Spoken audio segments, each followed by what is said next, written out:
नमस्कार दोस्तों, मैं विमलेश और मेरी कहानी। एक रोज बाबूजी जैसे ही जूता पहने और बाजार जाने के लिए तैयार हुए कि उनकी बहू सीमा हाँफते हुए झोला लेकर के आई और कही कि बाबूजी, बाजार से लौटते वक्त सब्जी हरी सब्जी लेते आइएगा। तो बाबूजी कहे कि बेटी, आज हमने पैसे नहीं लिए। तो बहू बोली, तो क्या हुआ? 500 रुपये उनके हाथ में थमाते हुए बोली कि बाजार से सब्जी लेते आइएगा। वो अपना कह के चली गई किचन में और बड़बड़ाने लगी कि देखते हैं पेंशन का पैसा कहाँ रखते हैं, बुढ़ऊ पेंशन का पैसा अपने अंटी में दबा कर रखना चाहते हैं। मैं तो अपना पैसा 500 रुपया असूल करके रहूँगा। असूलने के हमारे पास बहुत सा तरीका है, मैं भी इनको सबक सिखाती हूँ।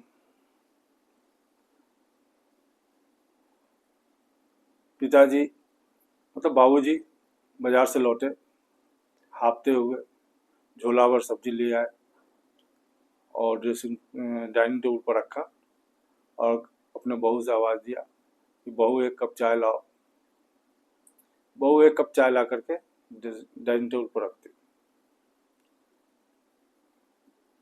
जब उन्होंने चाय का प्याला देखा तो उनकी आंखें नम हो गई। चाय में कहीं भी दूध का नामो निशान नहीं था, हरा पानी था। उन्होंने किसी से कुछ नहीं कहा, चाय को बेसिन में उड़ेल दिया और चुपचाप बैठ गए।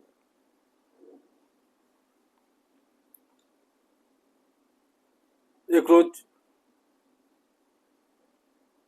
इसके बाद से वो नए नए तरीके से बाबूजी को परेशान करने लगे। एक रोज विजय के साथ बाबूजी बैठे हुए थे, डाइनिंग टेबल पर नाश्ता कर रहे थे। तो उनके थाली में विजय ने देखा कि छेना नहीं है।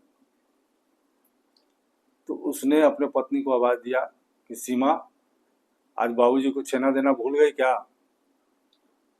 तो सीमा बोली कि नहीं, 1 केजी दूध आता है, उसमें चाय बनाऊं या छेना फाड़ूं, इस महीने दूध का पैसा नहीं दिलाया। इतना सुनना था कि विजय को काटो तो खून नहीं। विजय कुछ नहीं बोला। अगले दिन से बाबूजी के लिए ऑफिस से लौटते समय दूध लाता और बाबूजी को खाने पीने पर खुद ध्यान रखने लगा। ये सब देख करके सीमा जलती भूनती रहती थी। एक रोज उसने कह डाली कि क्या सारा कमाई बाबूजी पर ही लुटा दोगे क्या? तब विजय को गुस्सा आ गया। उसने अपने पत्नी से कहा कि इस तरह जो तुम काम करती हो, यह सब करने का उम्र तुम्हारा ढल चुका है प्रिय। तुम अपने पिता समान ससुर को जो कष्ट दे रही हो, उसका हिसाब आज होगा। सीमा चौंकी। तब विजय कहने लगा कि मकान के मेंटेनेंस का पैसा पिताजी देते हैं, दूध का पैसा पिताजी देते हैं, बिजली बिल पिताजी देते हैं, बीच बीच में कोई काम ऐसा आ पड़ता है तो पिताजी ही देते हैं। तुम्हारे स्टोर में चावल, दाल, आटा, जो बड़े बड़े कनस्तर में भरे हुए 1 साल का राशन, वो सब पिताजी करते हैं। पिताजी का मानना है कि अगर अन्न से भंडार भरा रहे तो वहाँ लक्ष्मी की वास होती है।